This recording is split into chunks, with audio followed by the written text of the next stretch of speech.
Hello everyone, I am here to discuss with you something which is very insane, जिसके बारे में आप सुनकर कहोगे सच में ऐसा हो सकता है? क्या ये सच है? क्या ये झूठ तो नहीं बोल रही? क्या ये कंटेंट लेने के लिए अपने आप को दिखा रही है? बट नहीं, ऐसा सच में हुआ है, हो सकता है और हुआ भी होगा। ये एक आम आदमी की बात है जो मैं आपको बताऊंगी, जो कि मुझे ऐसा लगता है कि आप लोग यकीन शायद नहीं कर पाओगे, बट अगर आप मेरी बात मानोगे तो शायद आप अपने आप को भी बचा सकते हो, अपनी फैमिली को भी बचा सकते हो, और शायद आप इस बात को जान के किसी और को भी आप बता सकते हो कि हाँ, उसको ऐसा नहीं करना चाहिए। तो चलिए देखते हैं।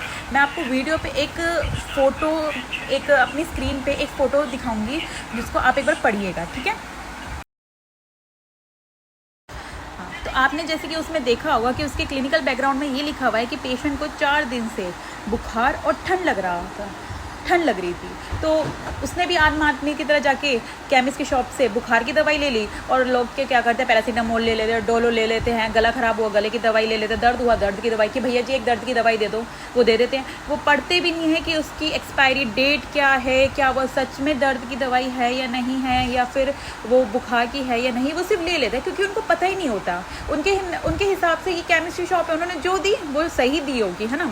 लेकिन मैं आपको एक चीज़ बोलती हूँ, आपको मैं एक स्टोरी बताती हूँ जो कि मेरी सच्ची स्टोरी है, जो कि रियलिटी बेस्ड है, और मेरे साथ ऐसी हुआ था। जहाँ पे मैं रहती हूँ उसकी एक गली छोड़कर एक केमिस्ट की शॉप थी। मैं उसके पास गई।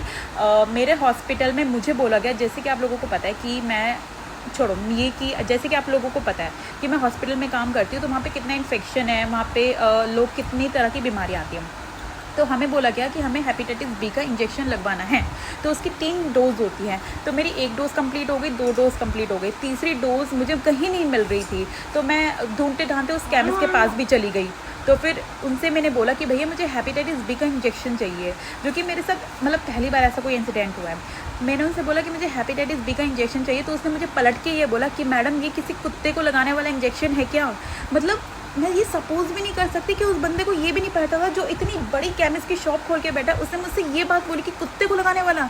तो मैंने उसको बोला भैया ये इंसानों को आता है, गलती से भी कभी कुत्ते को लगा मत देना, सीरियसली। अब तो फिर मतलब मेरे साथ ऐसा सच में हुआ। तो मैं आप लोगों को यही कहूँगी कि अगर हमारी बॉडी किसी बात का मतलब अगर हमें बुखार भी आ रहा है ना, तो हमारी बॉडी उस बात के हमें बता रही है, वो हमें एक रिएक्शन दे रही है कि हमारी बॉडी में कोई ना कोई दिक्कत है।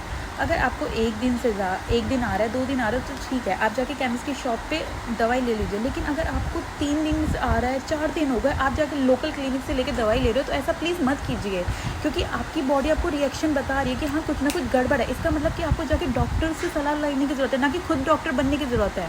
अगर आप खुद ही डॉक्टर बनोगे तो आपको डॉक्टर की किस बात की ज़रूरत है? क्यों हॉस्पिटल्स खोले हुए हैं?